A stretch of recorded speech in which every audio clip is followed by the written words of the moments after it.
আসসালামু আলাইকুম প্রিয় দর্শক, আপনাদের সকলকে আমন্ত্রণ জানাচ্ছি রাজনীতির কথা অনুষ্ঠানে।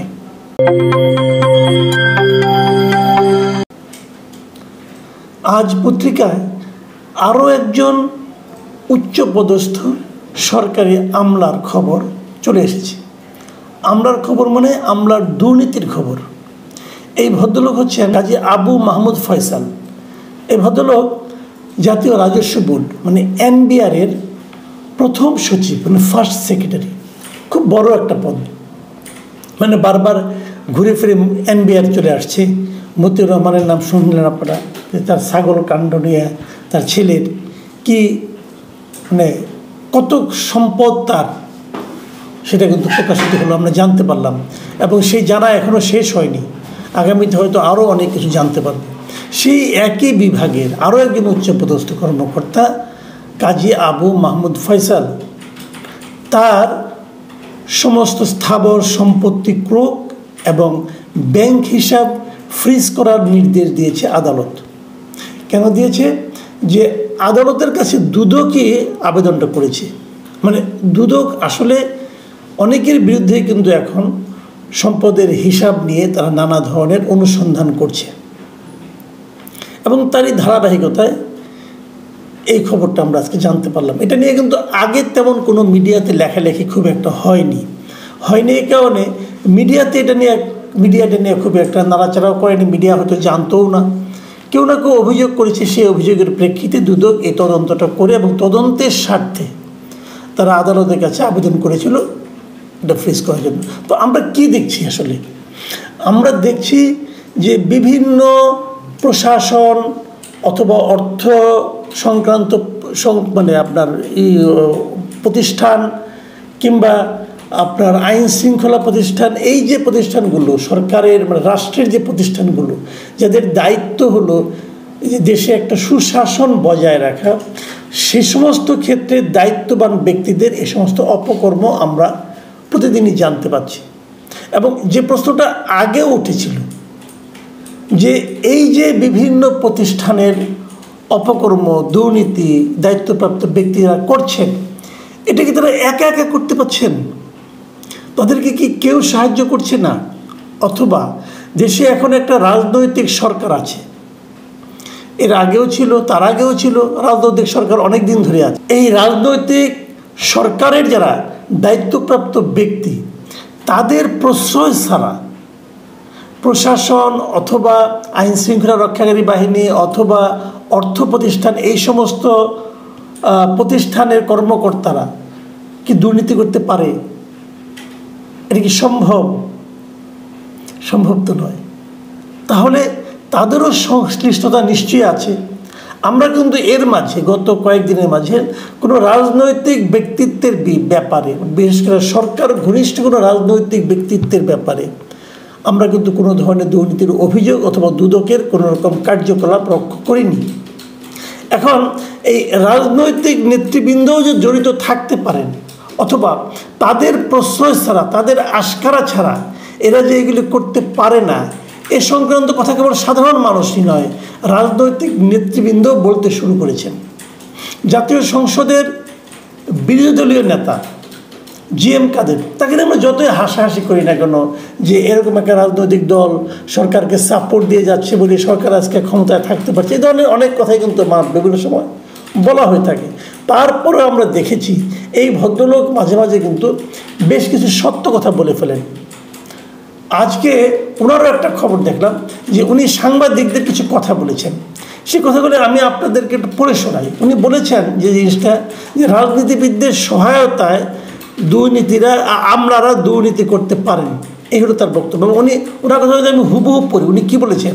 যে আমলাদের দুর্নীতি থেকে রাজনীতিবিদরা লাভবান হয়েছেন, তাই দুর্নীতি রোধে আগে রাজনীতিবিদদের লক্ষ্য করতে হবে। ভেরি ইম্পর্টেন্ট পয়েন্ট কিন্তু, যে এই যে আমলারা দুর্নীতি করছে, প্রশাসনের লোকজন দুর্নীতি করছে, সরকারি কর্মচারীরা দুর্নীতি করছে, এতে তারা তো লাভবান হয়েছে, কিন্তু আসলে যে লাভবান হয়েছে রাজনীতিবিদরা। কাজে ওনার বক্তব্য হলো যে রাজনীতিবিদদেরই আগে দেখা উচিত এবং উনি আরও খুব স্পষ্ট করে ব্যাখ্যা করে বলেছেন যে রাজনীতিবিদদের হাতেই দেশের স্টিয়ারিং হুইল থাকে। রাজনীতিবিদরা যেদিকে দেশকে নিয়ে যাবেন দেশ সেদিকেই যাবে। রাজনীতিবিদরা চাইলেই আমলারা দুর্নীতিবাজ হতে পারে। রাজনীতিবিদরা চাইলেই ব্যবসায়ীরা রাজনীতিবিদ হয়ে দুর্নীতিবাজ হতে পারে। দেখুন, খুব স্পষ্ট কথা কিন্তু, এবং কথাগুলো আমার কাছে খুবই গ্রহণযোগ্য বলে মনে হয়। মানে উনি বলতে যাচ্ছেন যদি রাজনীতিবিদরা চায় তাহলেই আমলারা দুর্নীতি করতে পারে, না হলে পারে না। আবার যদি রাজনীতিবিদরা চায় তাহলে ব্যবসায়ীরা আগে রাজনীতিবিদ হয়ে তারপর তারা দুর্নীতি করে। এরকম উদাহরণ কি আপনাদেরকে চারিদিকে দেখতে পান না? আপনারা প্রতিনিয়তই কিন্তু আমরা এগুলো দেখতে পাচ্ছি। এবং তিনি তো একটা উদাহরণ দিয়ে বলেছেন, এই যে ক্যাসিনো বিরোধী অভিযানটা হয়েছিল, যে ওই প্রসঙ্গটা তুলে এনে বলেছেন যে ক্যাসিনো নিয়ে যাদের ধরা হয়েছিল তারা এখন বহাল তবিয়তে আছে। তাহলে ধরে লাভটা কী হলো? ওটা কি তাহলে কেবল আইওয়াশ ছিল? ক্যাসিনো কি কেবল আইওয়াশ ছিল? এখন কিন্তু সে কথা বলার মতো সুযোগ এসেছে, এটা আইওয়াশ ছিল। তাহলে আজকে যাদের ধরছেন আপনারা, সেটাও কি দুদিন পরে আইওয়াশ হিসেবে প্রমাণিত হবে? কারণ আপনি যদি মূল উৎপাদন না করেন, মূল জিনিসটাই যদি আপনি না ধরতে পারেন, তাহলে তো আইওয়াশই থাকবে। কাজে আপনাকে মূলে যেতে হবে, এবং মূলটা কোথায় সেটাই জিএম কাদের বলেছেন। মূলটা হলো রাজনীতিবিদরা। এবং উনি দেখেন আরও কিছু কথা বলেছেন, সেগুলো আপনাদের আমি উচ্চারণ করতে চাই। তিনি বলেছেন, জবাবদিহিতা না থাকার কারণে দেশে অর্থনৈতিক মন্দা, আইন শৃঙ্খলা পরিস্থিতির অবনতি ও নিরাপত্তার অভাব হচ্ছে। জবাবদিহিতা মানে কি? মানে আপনার কাছে প্রশ্নের সম্মুখীন হতে হবে, কে কার জবাব নেবে, কে কার কাছে জবাবদিহি। গণতান্ত্রিক রাষ্ট্রের নিয়মটা হলো যে সবাই জবাবদিহিতা থাকবে, হলো সকল জবাবদিহিতা থাকবে হলো জনগণের কাছে। জনগণের কাছে আপনাকে জবাব দিতে হবে, আপনি কেন এই কাজটা করলেন। সেটা কি বাংলাদেশে আছে? নেই তো। যে দেশে ভোটই নেই সে দেশের জনগণের কাছে জবাবদিহিতার সুযোগটা কোথায়?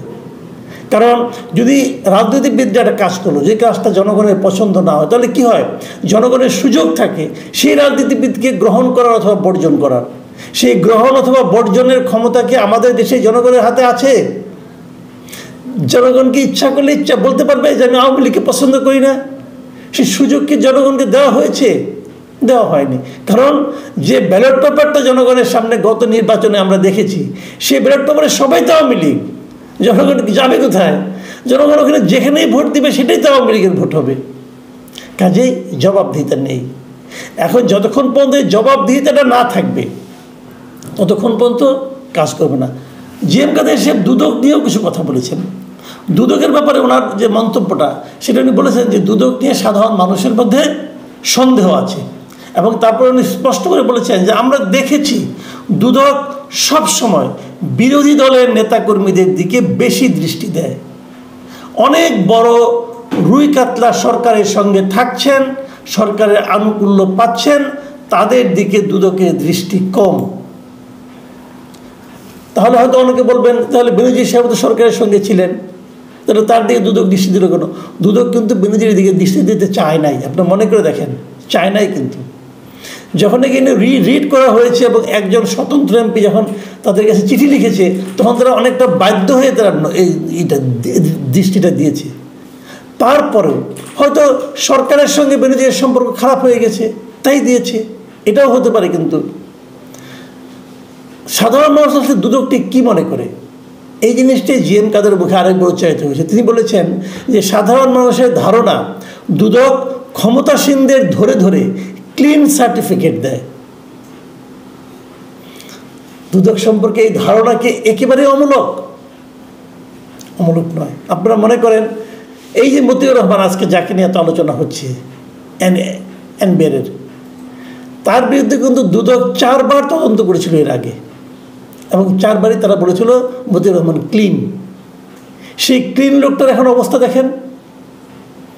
4 বার দুদক তাকে, যে দুদক তাকে ক্লিন বললো, তাহলে সেই দুদকের তদন্তের ক্ষমতা অথবা দুর্নীতিবাজদের ধরার ক্ষমতা কতটুকু সেটা নিশ্চয়ই বুঝতে পেরেছেন। সেই কথাটাই জিএম কাদের মুখ দিয়ে আরেকবার উচ্চারিত হবে। প্রিয় দর্শক, আমি কোনো কিছু বলছি না, খেলে আপনারা ভাবুন একবার যে আসলে আমাদের রাজনীতিবিদদের প্রকৃত অবস্থাটা আসলে কোথায়, তারাই কি সমস্ত দুর্নীতিকে টিকিয়ে রাখছে? তারাই কি দুর্নীতিকে উৎসাহ দিচ্ছে? এ প্রশ্ন থাকলো। আজ এ পর্যন্তই প্রিয় দর্শক, আল্লাহ হাফেজ।